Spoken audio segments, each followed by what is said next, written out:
Hi friends, welcome back to my channel smart Telugu house wife. ఈరోజు నేను కిచెన్లో సింపుల్గా ఇంట్లో చాలా క్విక్గా అయిపోయేటటువంటి దోసకాయ పచ్చడి ఎలా ప్రిపేర్ చేసుకోవాలో చూపిస్తాను. చాలా ఈజీగా ప్రిపేర్ చేసేసుకోవచ్చు, అలాగే టేస్టీగా కూడా చాలా బాగుంటుంది. సో తప్పకుండా ట్రై చేయండి. ఏమాత్రం ఆలస్యం చేయకుండా వీడియోని స్టార్ట్ చేసేద్దాం. స్టార్ట్ చేసే ముందు మీరు కనుక ఫస్ట్ టైం చూస్తుంటే సబ్స్క్రైబ్ చేసుకుని బెల్ యాక్టివేట్ చేసుకోండి. అలాగే వీడియో చూసాక నచ్చితే లైక్ చేసి మీ ఫ్రెండ్స్ అండ్ ఫ్యామిలీకి కూడా షేర్ చేయండి. Let's get started. చూస్తుంటేనే నోరూరిపోయి వేడివేడి అన్నంలో నెయ్యి వేసుకుని వెంటనే లాగించేయాలనిపిస్తుందండి. అంత కమ్మగా ఫ్లేవరబుల్గా ఉంటుందన్నమాట ఈ చట్నీ. సో ఏమాత్రం ఆలస్యం చేయకుండా మనం ప్రాసెస్లోకి వెళ్ళిపోదాం. ఇక్కడ నేను ఒక చిన్న దోసకాయ అలాగే 5-6 పచ్చిమిరపకాయలు తీసుకున్నాను. మంట ఎక్కువగా ఉన్నవైతే 1-2 తగ్గించుకోండి, లేదంటే ఇవి సరిపోతాయి.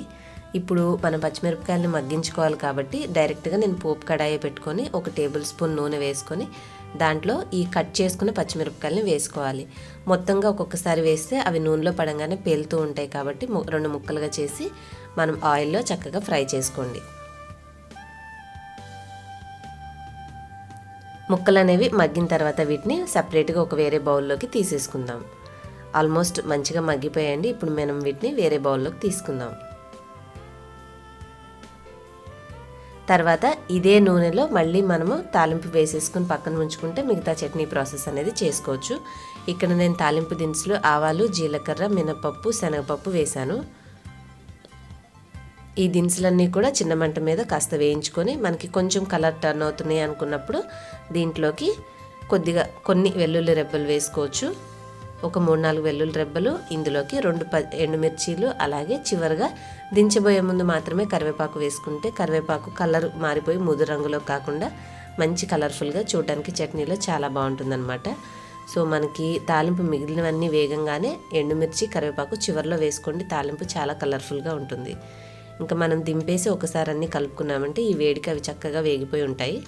ఈ లోపల మనం దోసకాయ ముక్కల్ని అందులో ఉన్న గింజలు చేదు ఉన్నాయా లేదా చూసుకొని కట్ చేసి ఈ విధంగా రెడీగా ఉంచుకోండి. ఆ తర్వాత దీంట్లోకి కొంచెం నానబెట్టుకున్న చింతపండు, కొంచెం జీలకర్ర, మనం వేయించుకున్న ఎండుమిర్చి, అలాగే కళ్ళుప్పు, మామూలు సాల్ట్ అయినా వేసుకోవచ్చు. ఇవన్నీ తీసుకుని రెడీగా ఉంచుకున్నాం. ఆల్రెడీ పోపు పెట్టేసుకున్నాం. ఇంకా మనం పని ఏంటంటే మిక్సింగ్ చేసుకోవడం. ఒకవేళ మీకు ఇలాంటి చిన్న రోల్ ఏమీ లేదు అనుకుంటే మిక్సీలో చిన్నగా జార్లో వేసి అలా ఒక 1/2 నిమిషం అనేసి వెంటనే ఆపేసేయండి, ఒక 10-20 సెకండ్లని. అలా చేయడం వల్ల ఏంటంటే మరీ నీరుగా అయిపోకుండా ఉంటుందన్నమాట. మీరు మిక్సీలో వేసుకున్నట్టయితే ముందుగా పచ్చిమిరపకాయలు, ఉప్పు, జీలకర్ర వేసి ఒకసారి తిప్పుకోండి. తర్వాత అది తీసాక దోసకాయ ముక్కలు అలా ఒక 10 సెకండ్లు అనేసి ఆపేసేయండి, సరిపోతుంది. కాదు రోల్ మీ దగ్గర ఉంది అంటే ఈ విధంగా నేను చూపించినట్టుగా ముందుగా పచ్చిమిరపకాయ ముక్కలన్నింటినీ దంచుకొని దాంట్లో చింతపండు వేసుకొని ఈ 2 బాగా మిక్స్ అయిన తర్వాత ఉప్పు అలాగే జీలకర్ర కూడా వేసుకొని బాగా గ్రైండ్ చేసుకోవాలి. అంటే ఈ విధంగా దంచుకొని నూరుకోవాలి. ఇదంతా తీసేసి సపరేట్గా పెట్టుకొని మనం చిన్న ముక్కలుగా కట్ చేసుకున్న ఈ దోసకాయను కూడా కచ్చాపచ్చాగా దంచుకొని చక్కగా నూరుకోవాలి.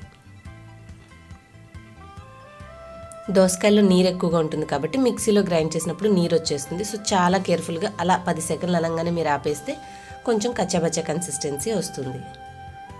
ఈ విధంగా మనం పక్కకు నెట్టుకుంటూ ముక్కలు అనేవి కింద పడకుండా కచ్చాపచ్చాగా దంచేసుకున్నాను. తర్వాత దీంట్లో ఇందాక మనము సపరేట్గా పెట్టుకున్న పచ్చిమిర్చి ముద్ద కూడా అంతా వేసేసి ఒక్కసారి కలిపేసుకోవాలి. ఈ టైంలో మీరు ఒకసారి ఉప్పు సరి చూసుకోండి. ఉప్పు సరిపోకపోతే కొద్దిగా వేసుకుని కలిపేసుకుంటే మనకి సరిపోతుంది అనమాట రుచికి.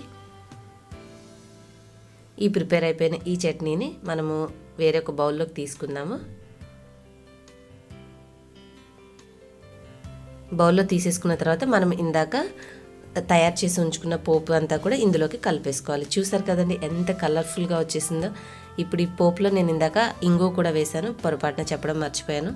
సో మొత్తం అంతా కలుపుకున్న తర్వాత నేనైతే ఆగలేక కొంచెం అన్నం ఉంది ఇంట్లో వేసేసుకుని టేస్ట్ చేసేసాను అనమాట. సూపర్గా ఉంది.